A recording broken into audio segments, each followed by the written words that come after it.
Hey everybody, as promised, I'm back and I'm here to talk about that special case that I've been hinting to you guys for about 2 weeks. That the FBI took someone down. It was an abduction. So we got to talk about it, right? Um, there's not a lot of foundational information, so I am going to say some things, but there's not a lot. There's not like a good starting point for this. So I'm just going to get right into it, right? So I have a case that I'm going to present. It's a new case. He's going to court in October of 2023. I think it's October 17th. I'll get the date right. But basically, um, we have a Oregon resident that built a cinder block dungeon pretty much to hold, I'm guessing only women, but we'll just say people. So when he abducts someone, he wants to hold them captive so that they're not able to leave. So he built this area at his home where they would be able to live there but confined. And it was made out of cinder blocks. I'm not totally sure why his wife was not aware of what was going on. He is married. I believe he has at least one child. And all of this was right at his home. I believe it was in the garage, but we'll get the details as I read along because I don't like to read ahead of you. Once I hear something, I like it to be fresh so my reactions are real. Um, they're not going to be contrived or rehearsed. So I guess I want to kick it off with the FBI because this is how I found out about the case. I saw the headline, the FBI, and I'm like, okay, the FBI is dealing with an abduction, right? Well, if the FBI is involved, this means that there is something that has happened where the person was in one state, they were abducted there, and they were brought to another state. When they cross those state lines, the FBI can enter the case, and that's pretty much what happened in this case. Okay, so let's start with the FBI. That'll be our starting kickoff point, and then I want to refer to some articles and links that I shared on the Hidden Horror Facebook page. You can go there, you can follow along, or you can go back and review it later if you would like. It's up to you. But we're going to kick it off with the official FBI website in their news release. There was actually a press conference. Um, I'm going to play it, but I can't show it because of how I have a virtual background. I can't show you guys videos. I can only let you listen to them, which is fine because you can always watch them later if you want. And they're usually 2 minutes, 3 minutes, something like that, right? But this background is kind of special because it's showing you one of the areas where these are like walls that are built, but they're cinder blocks that's holding everything up. I don't know if he was trying to get some soundproofing by putting, it looks like drywall up, but the ground is concrete. The base, if you go to my page, you'll see how he used the cinder blocks to create like walls. So I guess he put the drywall over it, and I don't know if he was trying to soundproof the space or not, but this is where the woman allegedly was abducted, brought to, and then she later escaped. So let's talk about it. Let's get details. Let's get some specifics on board because we're going to be following this case in the coming months as he goes to court in October. Okay, his name is Negasi Zuberi. I might be pronouncing it wrong, but that's okay. So we're going to start with the FBI, and this is what they had to say. The FBI's Portland division is seeking to identify potential victims of Negasi Zuberi. Sakimi, I guess, is a name that he also went by because it's in parentheses. And they're saying that he's also known with other aliases, Justin Hyche, Hyche, and Justin Kouassi, Kouassi. So he has a couple of aliases too, who was recently charged with interstate kidnapping in the District of Oregon. So again, that's him living in Oregon, going to a different state, probably nearby, abducting someone, then bringing her across those, or him or her across those state lines. That's the interstate between states. Okay, kidnapping. Okay. The FBI's investigation has extended to multiple states where Zuberi has previously resided between August of 2016 and today. So let's pause for a second. From just looking at everything, when I initially saw the case, they showed that his age was 28. I guess it's between 28 and 29, but he is fairly young. They're saying that they're concerned, and they're going back to 2016. So August of 2016, that's exactly 7 years, right? So that would make him between the age, if we go back 7 years, 21 and 22. They want to go back for all the states that he resided in because they're concerned at the level of the planning. Not only is he abducting someone out of the state where he lives, and that makes it much more difficult. Remember when I talked about the Ohio missing persons and how it's so important with those missing person flyers for them to be having accurate information and details? Because what if the person is taken out of state? So not just what's happening in your state, what if the person is trafficked out of the state? They're in another state now. And we need to be able to share information. We need to have a national database, right, of missing persons, whether you're in Michigan, Ohio, Indiana, Oregon, whatever states are nearby, for example, like the Midwest, or if you have other states like Virginia, West Virginia, Kentucky, Tennessee, we have those regional areas where a person could be going between states. So that is the concern. When I was talking about those Ohio missing persons flyers, just like in this case, they're concerned and they want to go back 7 years to when he was the age of 21 to 22 and look at all of the states that he lived in, because no one starts here. This is the thing about crime. It's typically a build up. This is something, once something like this is exposed, law enforcement knows that you didn't just get here today. This is something that has been growing, building, where you go back and you try to improve things. You change things to get away with it, to conceal it. You make other adjustments so that you can keep doing crimes. And you might go from state to state. Because if you're presenting a pattern in one state, you may want to start over fresh because law enforcement in the state you were prior in may have started figuring out, oh, we might have a serial kidnapper. We might have a serial murderer. We might have a serial assaulter. So you change the state. You move. And then you move again.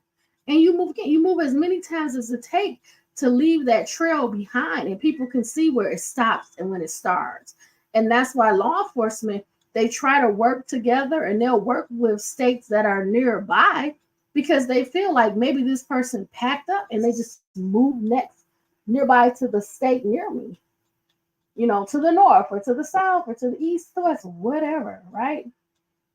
Again, the FBI is saying they want to go back 7 years of every state he resided in to see, are there similar cases? Were there other abductions?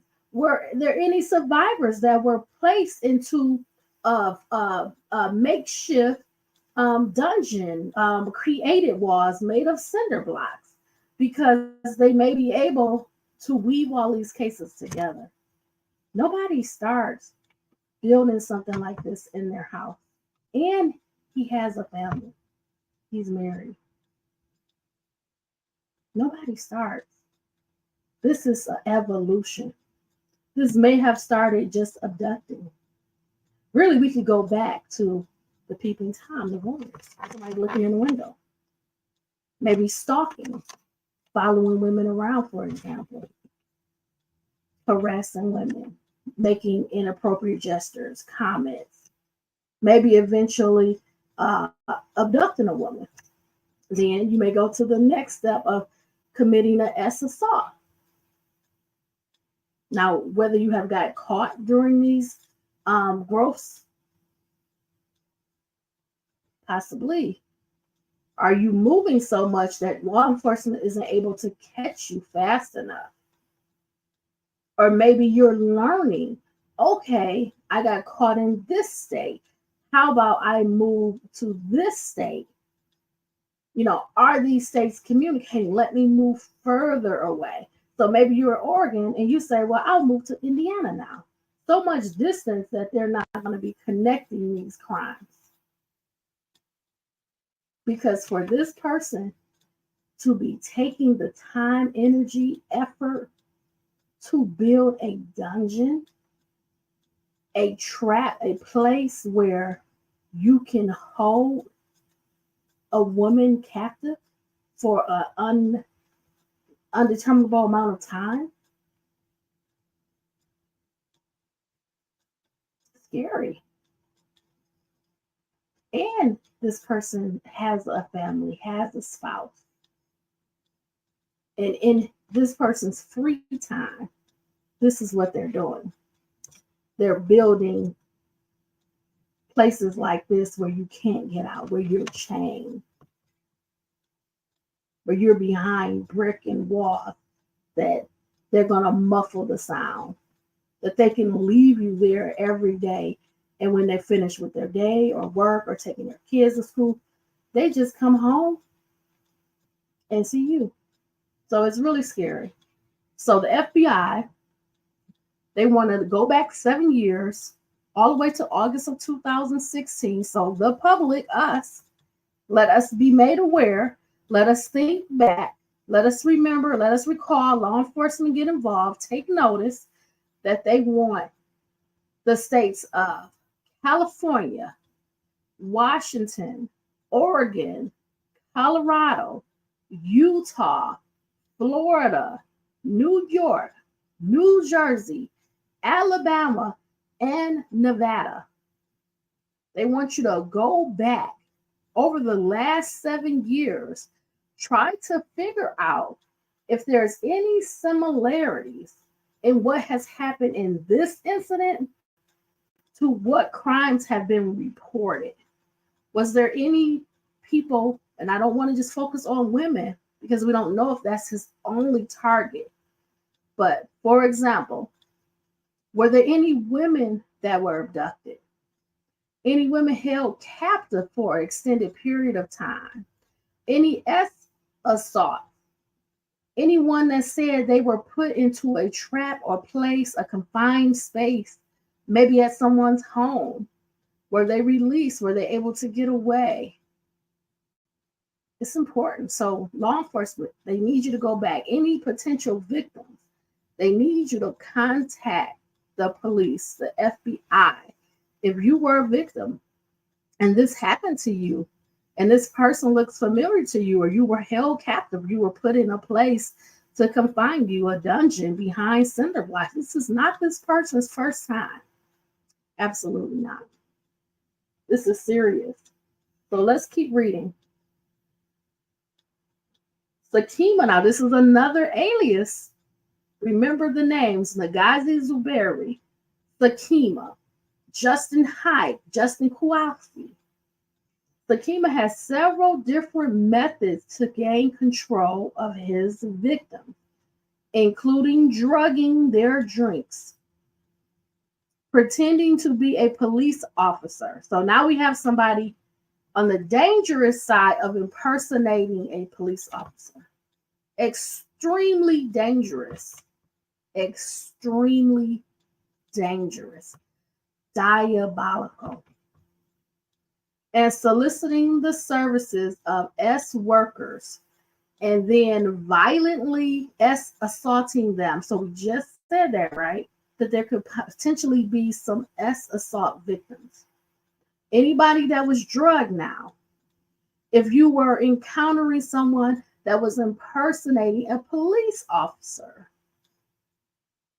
If you were being solicited for sex and then violently assaulted, and this person appears to be the person that did this to you, you need to contact law enforcement. Call the FBI.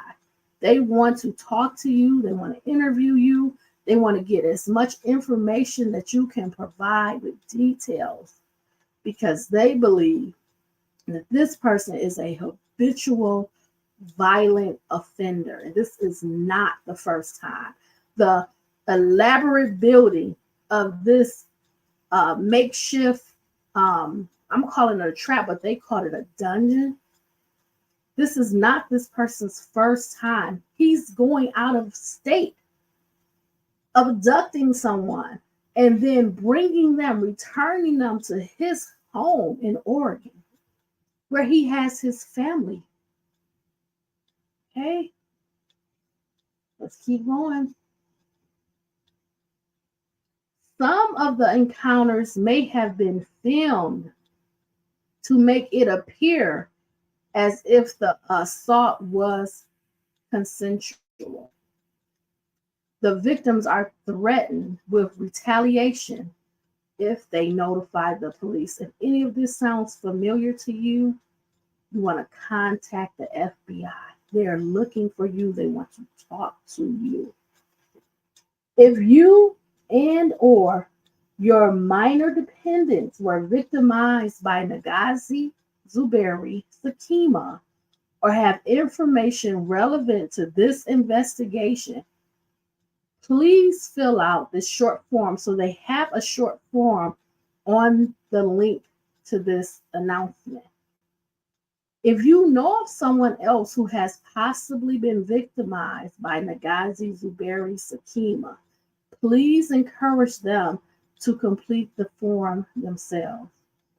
The FBI is legally mandated to identify victims of federal crimes it investigates. Victims may be eligible for certain services, restitution, and rights under federal and or state law.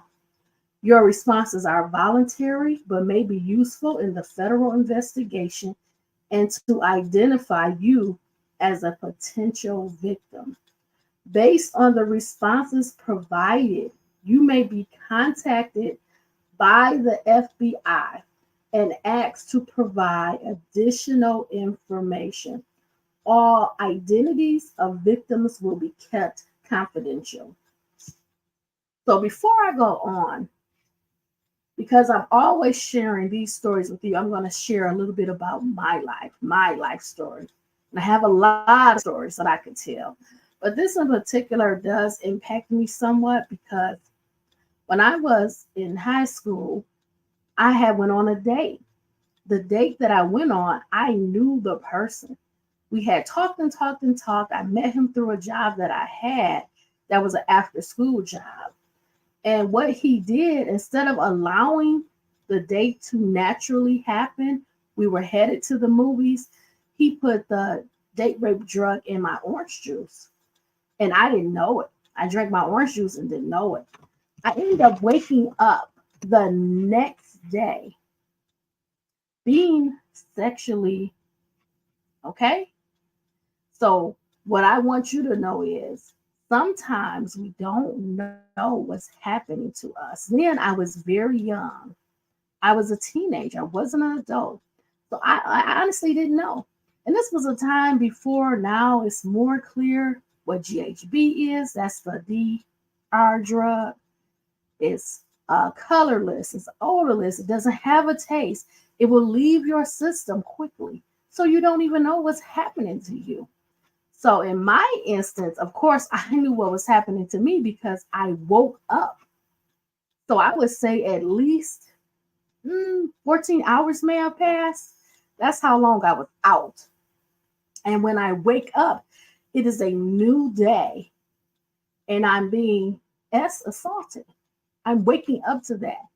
So I just want you to know if you are a victim and this has happened to you, you may be just like me, unaware. You didn't know it was going to happen. This was someone that I knew for a long time before I actually agreed to go out on a date to the movies, just to the show as a 17-year-old. So I just want you to know that if this is something that has happened to you, don't be like me. I didn't speak up.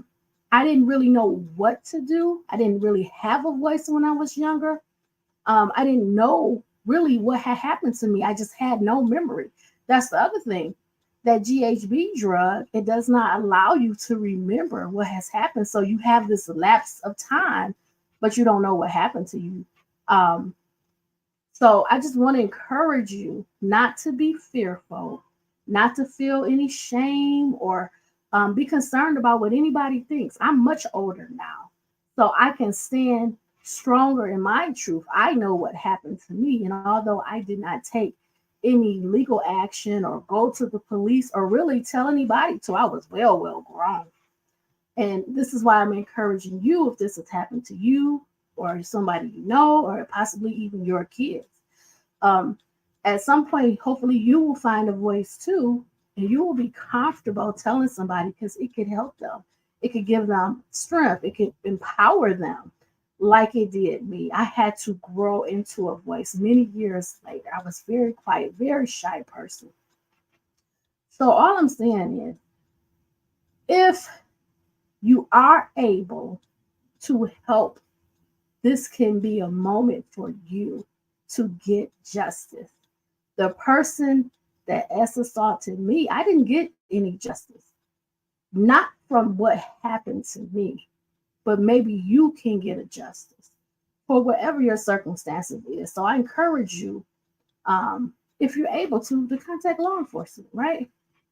Okay. I just want to share that with you because I'm always talking about these cases, and I need to, be forthright too and tell you some of my story. And that's a small part of my story. Okay. So let's move on from there.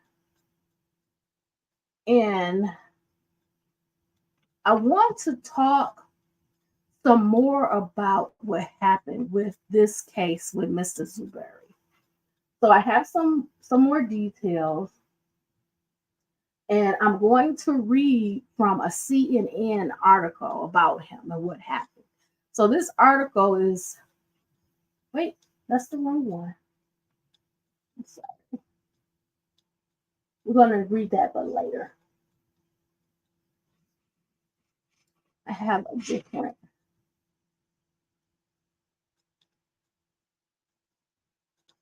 This article is on coin.com, KOIN.com.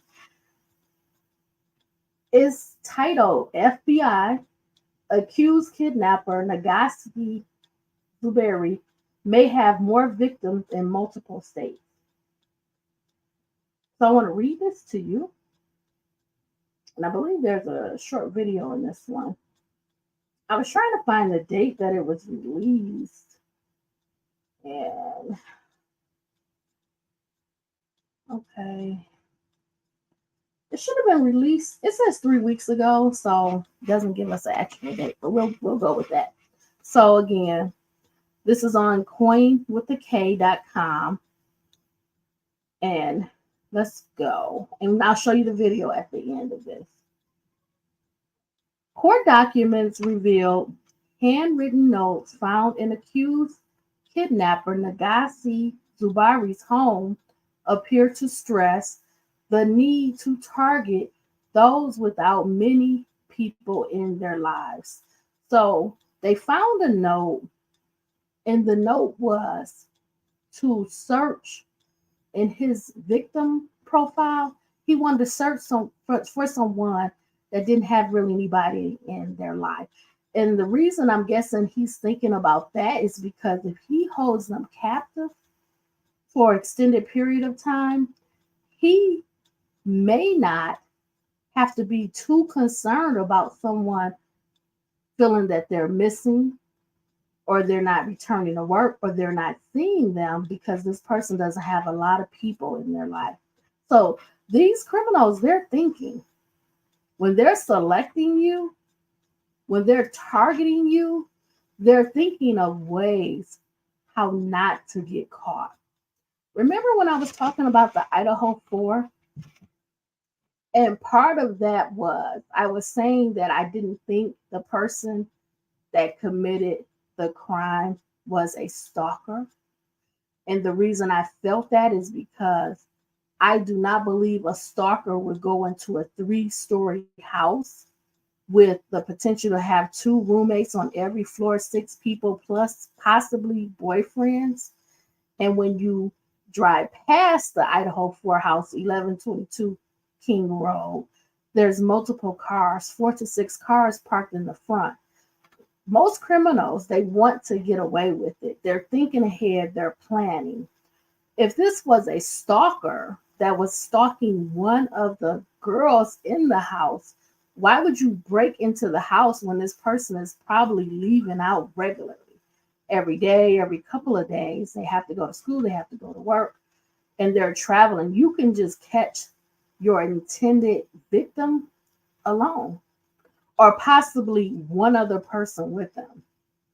A stalker isn't going to break into the house in this area where the police are there probably every Thursday through Sunday, sitting, surveilling, stopping people, looking for DUI drivers, looking for open containers parked over there, maybe under clothes, under just undercover, maybe riding bikes. No criminal is going to want to go in this area with that level of police presence. That's why consistency shows that most people that commit crimes like this, they want to get away with it. So a person is not going to go in there and they're not familiar with the house. They're not familiar with who's in the house, how many people should be there. They're just, most people want to get away with it. That's my point. And that's why Mr. Zuberi, was targeting people that he felt didn't have any strong community connections, family connections, anybody that would be concerned, possibly kids, somebody that's going to miss them if they're gone. Call the police. You're missing at your job. Your son or your daughter is looking for you. Your grandkids are looking for you. He's not looking to target someone like that. He's looking for a loner. He might be looking for a streetwalker, possibly not homeless, but still maybe in prostitution, something like that, where if they go missing for an extended period of time, no one is concerned. Okay, that's what he's looking for. So let's keep going.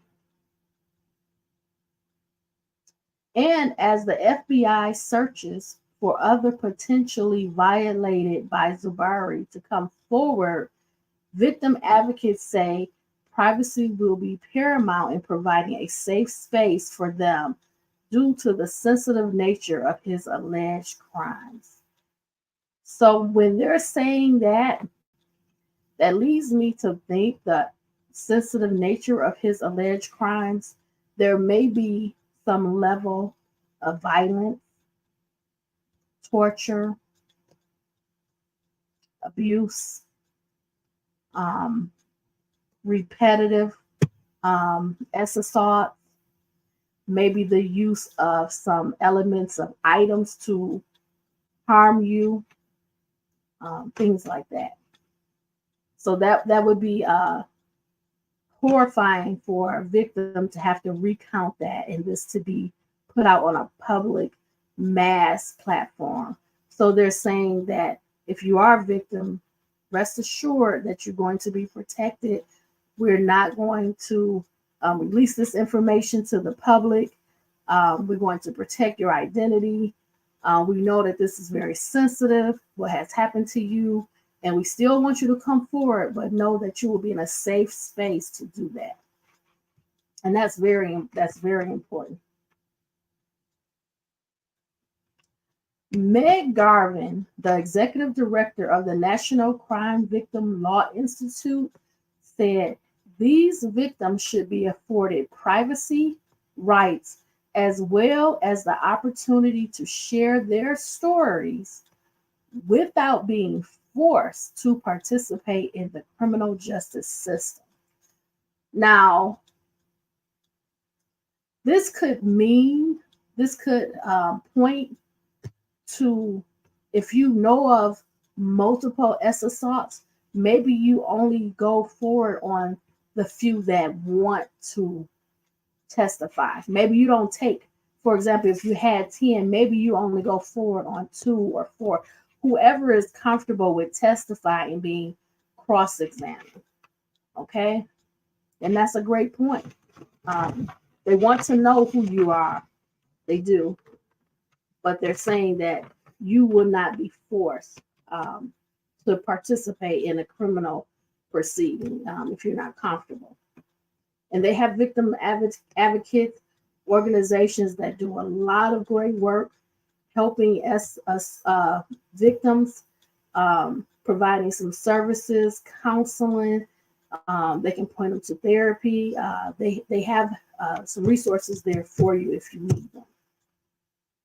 There is still a lot of public and cultural shaming that happens around S violence, no matter in what iteration it happens, Garvin said. That shouldn't exist, but it does. And so many survivors really want privacy. So that includes making sure that this survivor's name doesn't get out until she wants it to get out. This is really, really important. I would say when everything happened with me when I was a teenager, when I was 17 years old, I could not handle anybody knowing. I didn't even really realize what happened to me. I had to think about it. I had to go back, and you don't have a lot of your memory. So I can remember parking my car. I had a car at the time. I got his car because it was a date and we were going to ride together. And when he stopped at the store, he asked me, did I want something to drink? And I said, orange juice. I was 17 years old. I'm not thinking that he would put the GHB in my orange juice and drug me. And me waking up 14 hours later the next day, I didn't think that. And when I was 17, I could not have handled a criminal investigation, going to court, testifying. I was way too shy. I was way too quiet. I would not have been able to handle it. So I agree with him. He's exactly right that you have to be prepared. You have to want to do it. You have to want to get your story out. You have to want to share your story because you could get public shaming or people that, do not believe you or they don't feel that this has happened to you wrongly. So you could get that. You could get that. Back then, when I was 17, there was really no online presence like it is now, or social media like it is now. But now, definitely, I could see something like that happening. Unfortunately. So let's keep going. Garvin said this includes the privacy of the woman who escaped a makeshift cinder block cell in Zuberi's basement, ultimately exposing the crimes that would eventually lead to a national investigation. So he's saying even the woman that was able to escape, she would have the same similar rights to having privacy and not having to participate in all of this because it is national. That's how I heard about it. It happened in Oregon, and it was all over. And I heard about it and read it from a FBI listing that they were doing a press conference. So he's saying she deserves the same right to privacy. The system needs to honor her privacy. The system needs to make sure that she has access to counseling if that's what she wants, Garvin said. I will also say, as assault survivors still go through a really awful time and criminal justice because cultural legacies around that crime. And so she should really be afforded a lawyer at this point. During a press conference on Wednesday, the FBI said Zuberi traveled from his Klamath Falls home to Seattle on July 15, 2023, where he approached a woman around midnight near Aurora Avenue and solicited prostitution, according to court documents. Zuberi claimed to be a police officer and showed the victim a badge saying he needed to take her into custody, according to the documents, adding that he then pointed a taser at the victim before putting her in handcuffs and leg irons and putting her in the back of his car. So he was impersonating a police officer. He approached her soliciting for sex. He then took physical custody of her by placing these handcuffs on her legs, and he put her in the back seat of his car, and he also had a police badge. Okay. According to court documents, Zuberi appeared to target individuals who may be vulnerable with documents showing he solicited the woman to engage in prostitution before posing as an undercover officer. Officials also say Zuberi went by several aliases, including Sakima, Justin Hike, and Justin Kowalski. Stephanie Sharp with FBI Portland said the disturbing evidence uncovered Wednesday points to an individual's ongoing and escalating pattern of violence targeting women in multiple states throughout the country. This is what we just talked about, how it escalates, how it grows, how it develops over time. He did not just start doing this. And he's very young, 28, 29 years old. When investigators later searched the suspect's Klamath Falls home, they recovered handwritten notes titled Operation Takeover, allegedly outlining plans to leave the phone at home and make sure they don't have a bunch of people in their life. So he's saying to leave his phone at home so the GPS does not track his movements. So if he was to later be arrested, they would not be able to place him in the area of the different crime scenes and the abduction occurred. He wants to remove that piece of evidence. So he's going to leave his phone at home. That does not demonstrate that you're at home. It just demonstrates your phone is at home. But again, they're always planning, always thinking ahead, and they do not want to get caught. Remember that. They're going to do what it takes not to get caught. And a lot of them have prior records. They do not want to return to prison. So they're willing to unalive a person to prevent that, to not have a witness, a potential witness. You don't want any type of investigation. But with Zuberi's face and name in the media, Garvin says it's important for victims to seek counseling and other resources if they're feeling triggered. It's traumatizing, even if you're prepared to see a perpetrator, Garvin said, when you're not prepared to see them, and all of a sudden they are there in front of you in any way, even from the media or their voice, that can be incredibly traumatizing. So I want to play the video of this so you can hear it.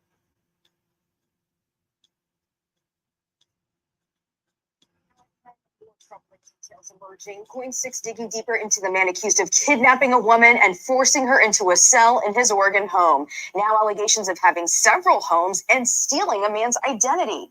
Thanks for joining us at 10. I'm Elizabeth Din. I'm Jeff Gianola, and tonight the FBI says Negasi Zuberi has been crossing the country back and forth for years. And get this, we found more than 17 different cities the FBI says Zuberi has lived in. Take a look at this. Just over the last 10 years, they're linking him to 4 other sexual assault cases, saying he spent the most time in Tuscaloosa, Alabama, and over in Oakland, California, according to those records. Now, even in the past 5 years, he's lived in 11 different cities, including Portland, Vancouver, Denver, Chicago, the Bronx, and several cities in Alabama.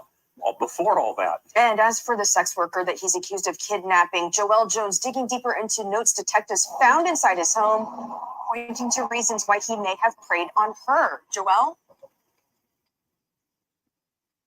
That's right.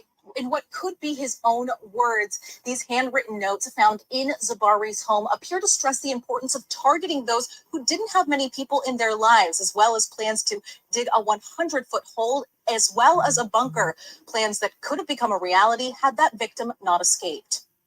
To date, Zuberi has been linked to at least 4 sexual assaults in 4 other states.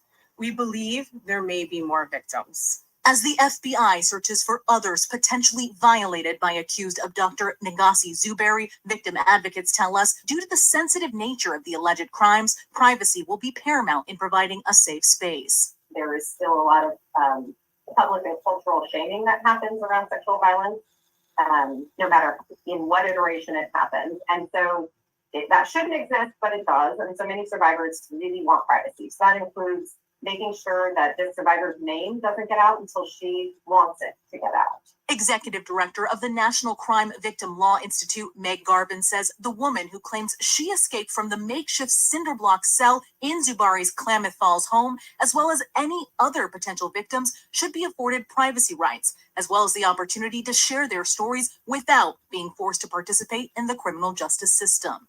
The system needs to honor her privacy. The system needs to make sure that she has access to counseling if that's what she wants. I will also say sexual assault survivors still go through really awful time in criminal justice because cultural legacies around that crime. And so she should really be afforded a lawyer at this point. And according to the criminal complaint, Zuberi appeared to target individuals who may be vulnerable, with documents showing he solicited the woman, known only as Adult Victim 1, to engage in prostitution, before posing as a police officer, lying about taking her into custody, then sexually assaulting and later imprisoning her. The disturbing evidence uncovered to date points to an individual's ongoing and escalating pattern of violence targeting women in multiple states throughout the country. And when investigators later searched the suspect's Klamath Falls home, they recovered these handwritten notes titled Operation Takeover, allegedly outlining plans to leave the phone at home and, quote, make sure they don't have a bunch of people in their life. You don't want any type of investigation, end quote. But now Zuberi is the subject of a nationwide investigation, with the FBI saying he has ties to at least 10 states, reportedly using several aliases, and could have more victims. But with the suspect's face and names in the media, Garvin says it's important for victims to seek counseling and other resources if they're feeling triggered. It's traumatizing even if you're prepared to see a perpetrator. When you're not prepared to see them and all of a sudden they're in front of you in any way, even through media or their voice. So if we ever have voice identification of the person, right, that can be incredibly traumatizing. And again, the FBI is asking anyone with information that could contribute to this case to contact detectives. And we have listed those details for you at coin.com. But for now, live in Portland, I'm Joelle Jones, Quinn 6 News. Yeah, giving us another perspective in this big case, Joelle, thanks. And the FBI has 4 known aliases for Zuberi. Investigators say he also went by the name Sakima Stringer, Justin Joshua Haichi, and Sakima Zuberi. Agents note some people may know him only as Sakima. And then today, we were able to track down a man who claims Zuberi used his own name and likeness. You're looking at Sakima Stringer, who lives out of state and says he has ties to Portland and Vancouver, and admits there is a resemblance between the two. This is mind-boggling on many different levels. You know, there's first the crimes, then the person using my information to, you know, my name, and you know, I'm just like, I'm baffled right now. I don't know how that person got my information. I know I run a business, so some of my information is public, but it makes me want to never use social media again. So Stringer's contacted the FBI now. He's hoping to avoid getting any more mixed up in this big case. He says he's also rethinking how public some of his information is. Stay with Coin 6 as more comes. Okay. I just wanted you guys to hear that. So let's move on. I want to talk a little bit about the complaint that was filed to obtain the arrest for Mr. Zuberi. So on the Hidden Horror Facebook page, I posted the complaint. I believe it's 10 or 11 pages long, so you can read it later. I'm not even going to read it all. I just want to read the background for the probable cause. Okay, so I'm going to start on page 2 of 10. So I'll be on page 2 of 10. And I'm going to be under statement of probable cause. So this is where they just give background information, request why they're requesting the arrest warrant. So let's go. It's under number 5. On July 15, 2023, at approximately 12:01 a.m., Zuberi approached adult victim 1 in the vicinity of Aurora Avenue in Seattle, Washington, and solicited, we would just say her, to engage in prostitution. At the completion of the sexual encounter, Zuberi claimed to be an undercover police officer and showed her a badge. Zuberi advised her he needed to take her into custody to be processed. Zuberi pointed a black and yellow taser at her, placed her in handcuffs and leg irons, and moved her into the back seat of his vehicle. She observed a firearm inside Zuberi's vehicle. Zuberi transported her south of Interstate 5 from the state of Washington into the state of Oregon. So that's how he got from one state to the other. And that's how the FBI can get involved. That's the transfer right there. When she inquired why the trip was taking so long, Zuberi replied he was taking her to a substation. She observed the map application on Zuberi's cell phone state that Zuberi was 2 hours and 4 minutes away from his destination. She knew at that point that Zuberi was not a police officer and that she was being kidnapped. During the trip, Zuberi pulled his vehicle over and forced her to perform both oral and vaginal sex. Zuberi attempted to have other sex with her, but stopped after she pleaded for him not to do it. She was placed back in the car and Zuberi continued to travel south. So he was bold enough to stop along the highway, commit the assault. He couldn't wait and then get back in the car and continue driving. Taking risks. At approximately 7 a.m. on July 15th, 2023, this is about 7 hours into everything. Remember, it started about midnight and now it's at 7 a.m. Zuberi pulled over at a truck stop north of Klamath Falls and placed a backwards hooded sweatshirt onto her to cover her face. Zuberi then drove her to his residence, located, and I'm not going to say his address. Zuberi moved her into a makeshift cell that he had constructed in his garage. So he took her to his home. That would be where he and his family lives. Took her to the garage where he had built the cell out of concrete. This is how bad it is for some of these offenders.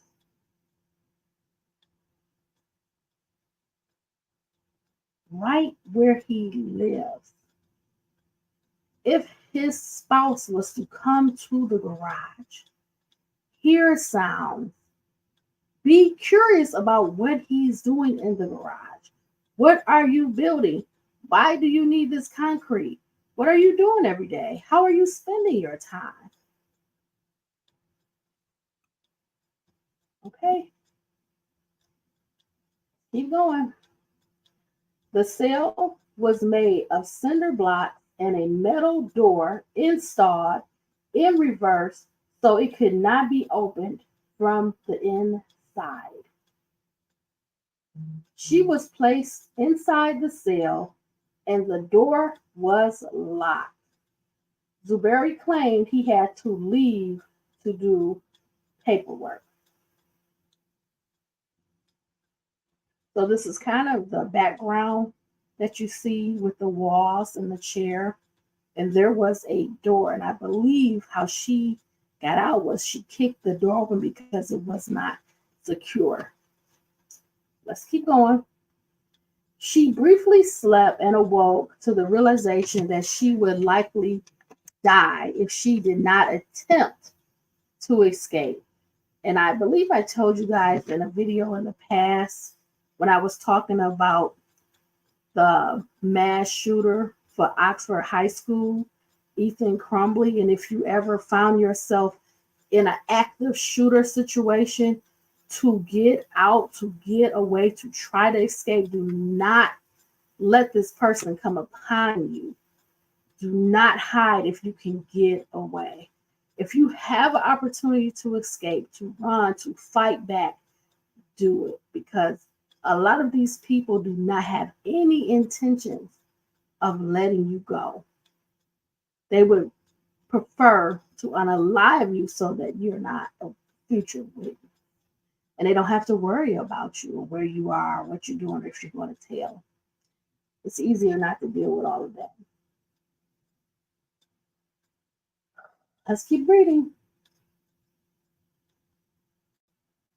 She repeatedly banged on the door and was able to break the door open and escape the room.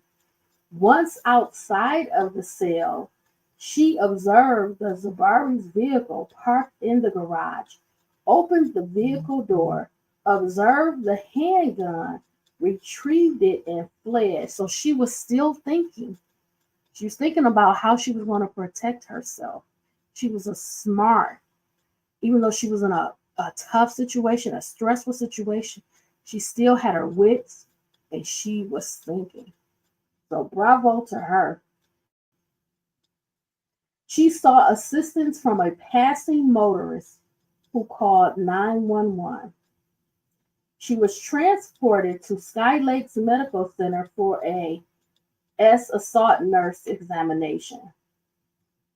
Later that day, she rode with law enforcement to identify the house where she was held captive. So she's strong. She's a survivor. She's tough. At the residence, officers located blood on the wooden fence she climbed over to escape her confinement. Law enforcement interviewed neighbors and Zuberi's wife,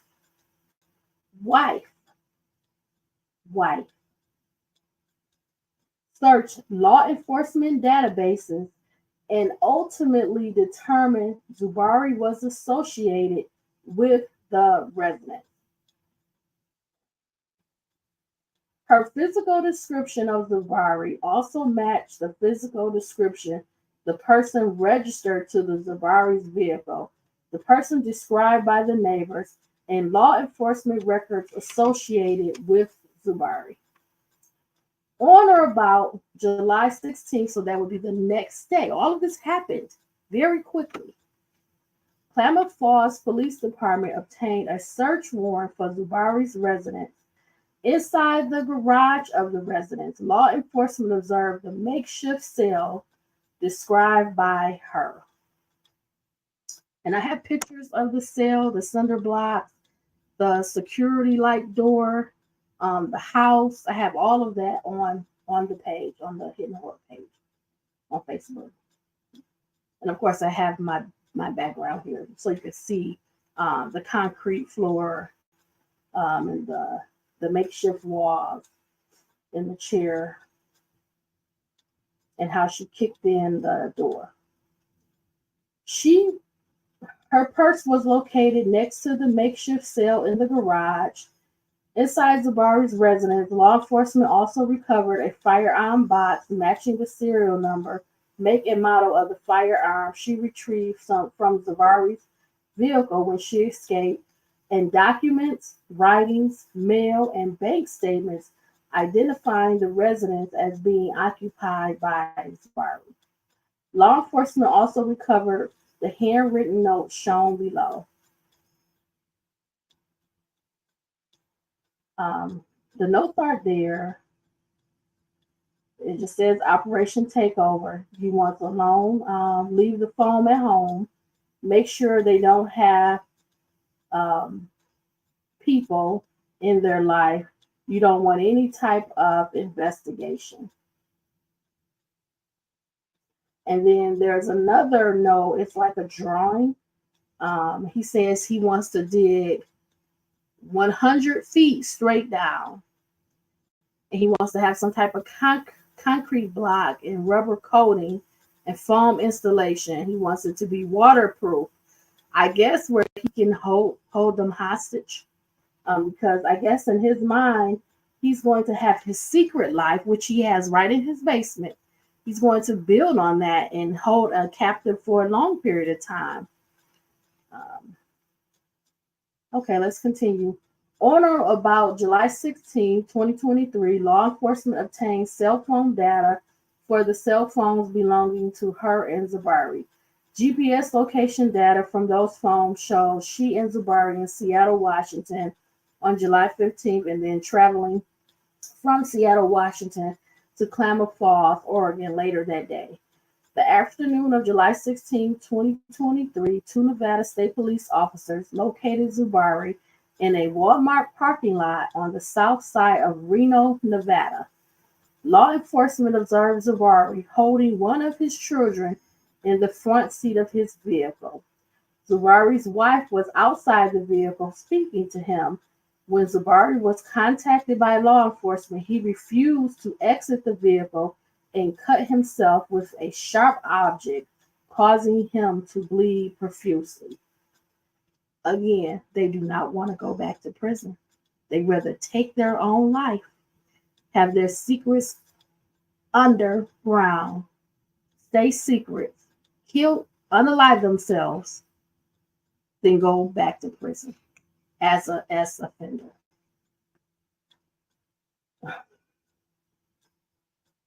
He also attempted to destroy his phone.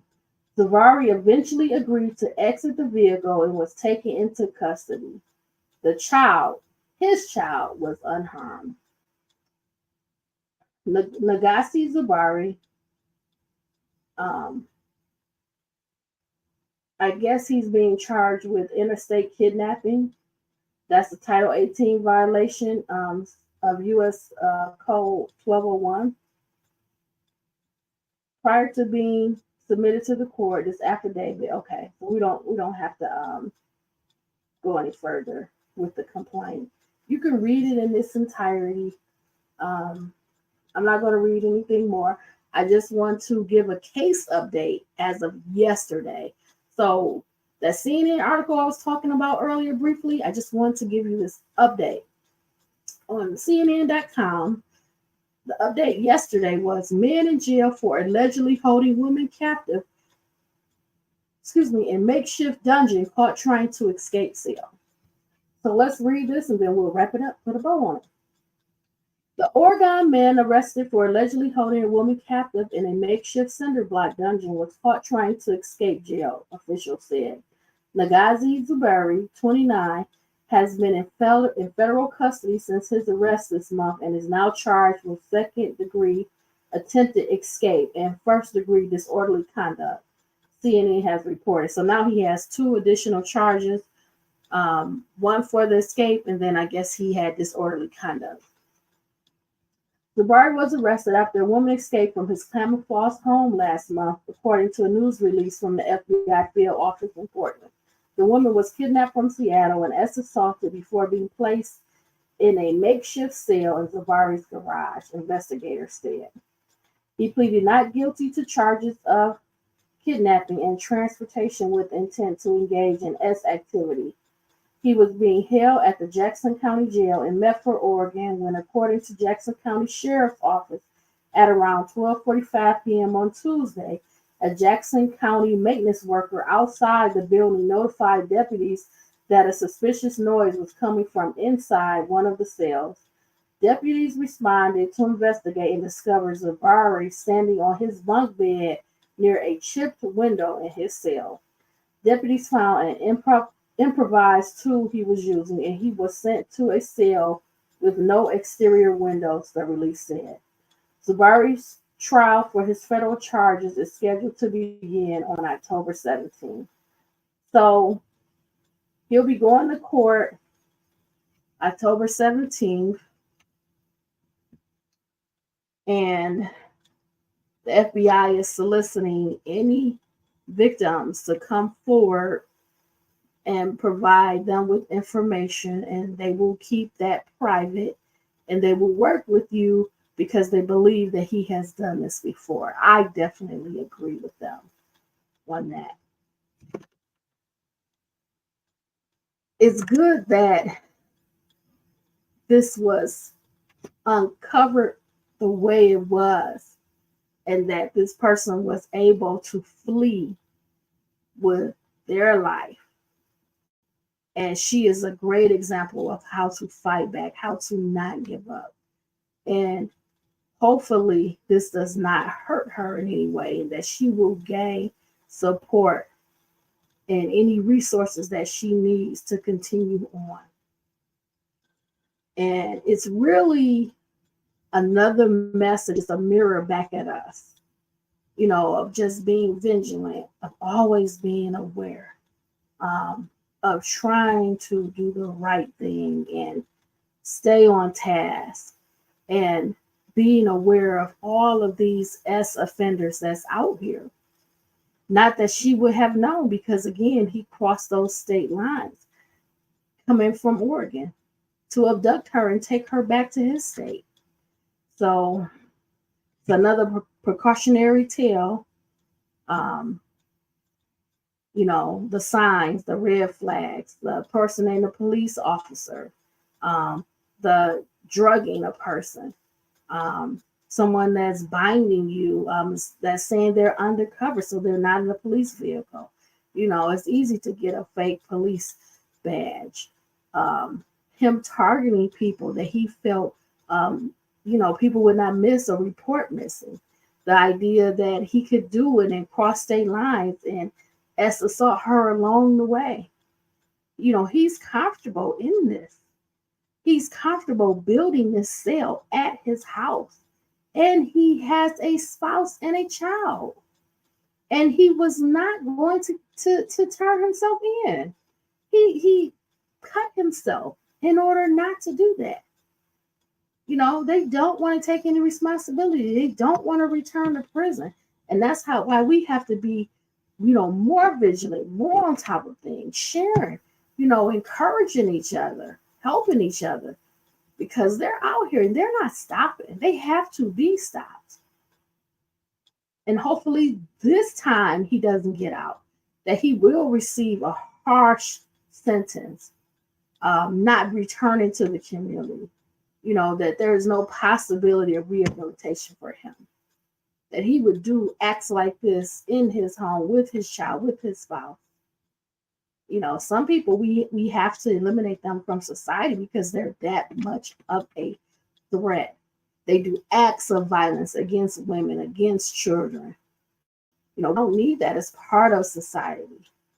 So let's just be grateful that she was able to survive, and that hopefully any other survivors, any other victims are able to come forward. Okay. So I wanted to bring this one to you. I have been wanting to do it for a while, but some other cases had kind of got in front of it. But I'm going to follow up on what happens in October with Mr. Zuberi. And hopefully there is nothing else happening, since he just tried to escape yesterday. So I wanted to share that information with you. I'm just wanting you to remain, you know, always aware. Always aware. Okay. So stay safe. You know, stay smart and savvy and aware, you know, acutely aware of your surroundings, you know, and take care of yourself, you know.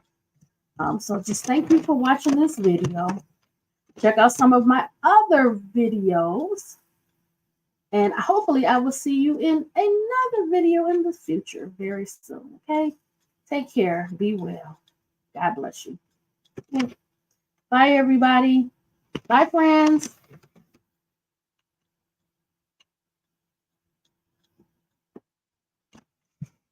Not touch screen. Gotta push the button. Bye, friends.